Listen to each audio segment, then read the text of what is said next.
Radar en Blue Radio.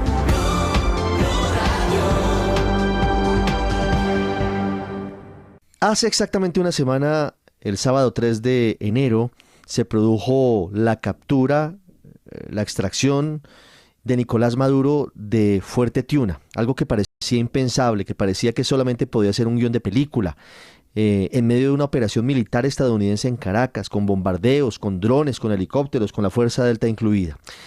Ya un poco más en frío, aunque hay que decir que la cantidad de información que proviene de Venezuela es vertiginosa, muchos cambios, no sé si de fondo algunos, otros de forma, nos lleva a intentar entender lo que está pasando. Y por eso he querido invitar hoy a una persona que desde hace años viene trabajando muy de cerca con académicos venezolanos, conociendo de cerca en el terreno lo que ha pasado en Venezuela, la historia de lo que ha significado la pérdida de la democracia en ese país.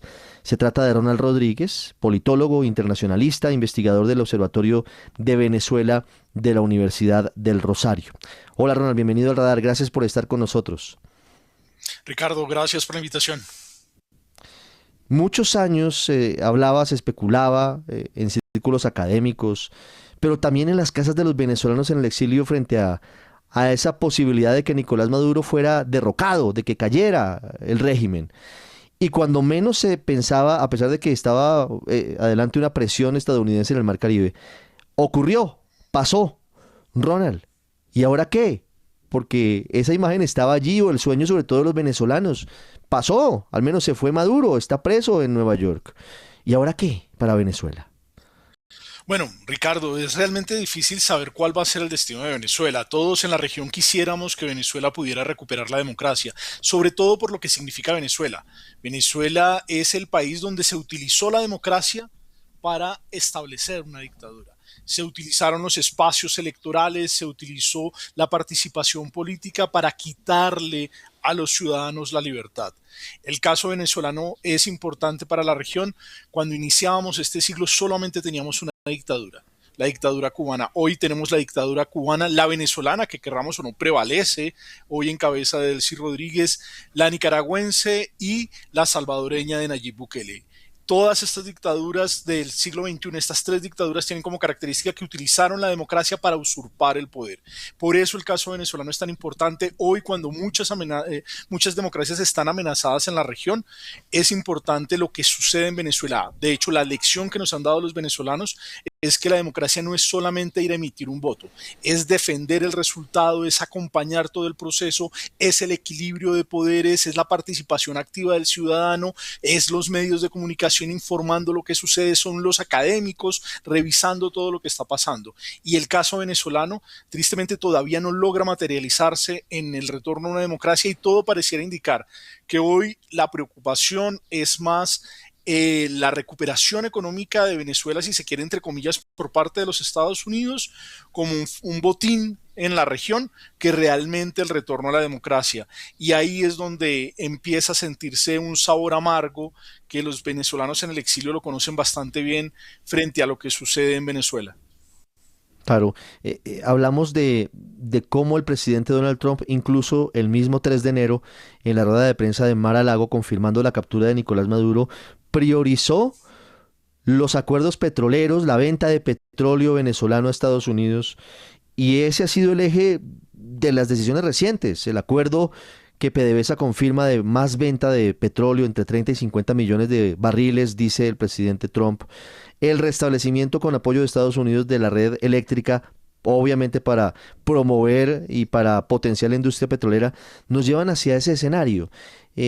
¿Y qué va a pasar entonces con el restablecimiento de la democracia? Porque hay algunas acciones en ese sentido, Ronald, pero otras que van en el sentido de profundizar la dictadura. Hubo capturas, detenciones temporales de periodistas el lunes pasado cuando se instaló la Asamblea Nacional, pero además los colectivos armados salieron a las calles con fusil en mano, que no recuerdo haberlos visto con armas largas en las calles de Caracas haciendo retenes. Pero por otro lado, los hermanos Rodríguez intentan enviar un mensaje liberando a un grupo de presos políticos. ¿Qué va a pasar con esa parte que para mí es clave y para usted también, y lo sé que también para la región, que es el restablecimiento de la democracia en Venezuela? Lamentablemente, la extracción y detención de Nicolás Maduro no tiene como objetivo el restablecimiento de la democracia. Hoy estamos viendo un negocio de dos narrativas. Y lo que vimos respecto al petróleo es cómo el gobierno de los Estados Unidos trata de justificar la acción. Incluso no podemos olvidar que la acción de los Estados Unidos es una acción violatoria del derecho internacional. Y la forma en que se han expresado las autoridades norteamericanas frente a los recursos de los venezolanos no deja de ser alarmante y preocupante. El presidente de los Estados Unidos propiamente no es un garante de la democracia. Es una persona que incluso tiene la propia democracia de los Estados Unidos muy tensionada. El secretario de Estado habla de estabilización, recuperación y transición. Yo siento que más que estabilización estamos en una especie de concertación, que más que recuperación estamos en una especie de repartición y que más que una transición estamos hablando como la consolidación del régimen que ahora sin Nicolás Maduro busca prevalecer y tenemos que tener en cuenta eso. El chavismo ha sabido reinventarse en profundas crisis, ha sabido mantenerse en el poder, incluso tras la muerte de Hugo Chávez logró prevalecer. En el primer momento después del golpe de Estado contra Hugo Chávez, después del paro sabotaje petrolero, después de haber perdido el referendo revocatorio, el referendo de cambio constitucional, siempre se pudo inventar con Chávez y con Nicolás Maduro no ha sido la excepción. Sucedió lo mismo cuando perdió la Asamblea Nacional en 2015, sucedió lo mismo cuando decidió a partir del Tribunal Supremo de Justicia tratar de usurpar el poder de esa asamblea, cuando manejó las elecciones de 2018 y más recientemente el fraude electoral de las elecciones de 2024. El chavismo se sabe reinventar y en este momento pareciera que la preocupación central de los Estados Unidos es mejorar su posición geopolítica y apartar a aquellas potencias a las cuales Venezuela les abrió la puerta en la región, repartir los negocios de Venezuela, particularmente los recursos naturales, y finalmente por allá en la última parte queda algún tema respecto a la recuperación de la democracia, pero no es la prioridad del presidente de los Estados Unidos y tampoco es la prioridad del régimen. El régimen está negociando su supervivencia y los Estados Unidos están negociando el acceso a los recursos de los venezolanos. Ronald, una pregunta para concluir esta charla. Seguramente hablaremos en otras oportunidades pronto porque esto promete tener muchos desarrollos en el corto plazo. Eh, ¿Cuáles son las consecuencias para Colombia de lo que está pasando hoy en Venezuela?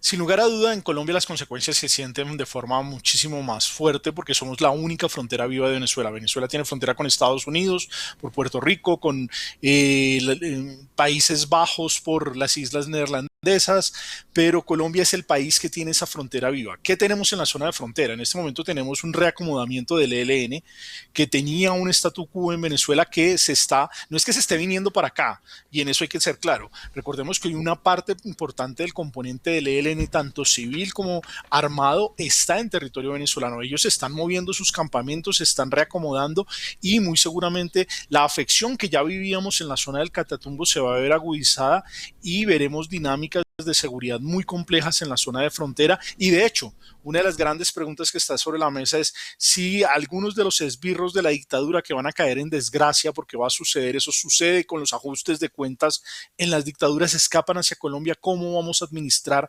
esa llegada de actores que son reconocidos por la violación sistemática de los derechos humanos y que no podemos regresarlos a Venezuela porque su vida corre peligro, tendrían derecho a la condición de refugio? Y hay unos debates que se van a causar frente a aquellos actores que han sido los perpetradores del terror en Venezuela y nosotros como país vecino somos su único punto de salida. Realmente la situación en materia migratoria ya es compleja. Colombia es el país con más venezolanos, más del 41% de los venezolanos que están en las Américas están en nuestro país. Tristemente hemos retrocedido en esa materia y no tenemos la misma fortaleza que teníamos antes para atender flujos migratorios. La misma situación del Catatumbo, la pérdida de cooperación internacional, la incapacidad de mantener una estructura institucional. Hoy el tema migratorio está en una dirección de un viceministerio, de un ministerio que va a desaparecer y no tenemos los recursos ni la capacidad para que si la situación, por ejemplo, en un determinado caso llegue a escalar a una situación bélica en Venezuela, podamos atender los flujos migratorios. Y esto pues nos pone en una dinámica en la cual deberíamos tener concertación de cuál es la respuesta del Estado colombiano, no del gobierno ni del proyecto político que encabeza el presidente Gustavo Petro, sino del Estado colombiano frente a los años que devienen de Venezuela. ¿Cuál es el plan que como Estado, no como gobierno, porque este es un gobierno que por suerte ya tiene el sol en la espalda, sino como Estado vamos a dar ante la situación que se da en Venezuela? Y eso implica reunir a los diferentes sectores, concertar, tener en cuenta que este tema va a ser una piedra en el zapato en la campaña política, porque muy seguramente se querrá instrumentalizar cuando lo que tendríamos que hacerlo es abordarlo con responsabilidad. Es un reto bastante grande para un Estado como el colombiano, que además va a tener importantes afugias económicas producto de la mala planeación y del manejo del presupuesto nacional. Desde la Universidad del Rosario, Ronald Rodríguez, uno de los hombres que más conoce de Venezuela, internacionalista e integrante, parte fundamental del Observatorio de Venezuela de la Universidad del Rosario. Ronald, gracias por ayudarnos a entender lo que está pasando hoy en Venezuela, una semana después de la captura de Nicolás Maduro.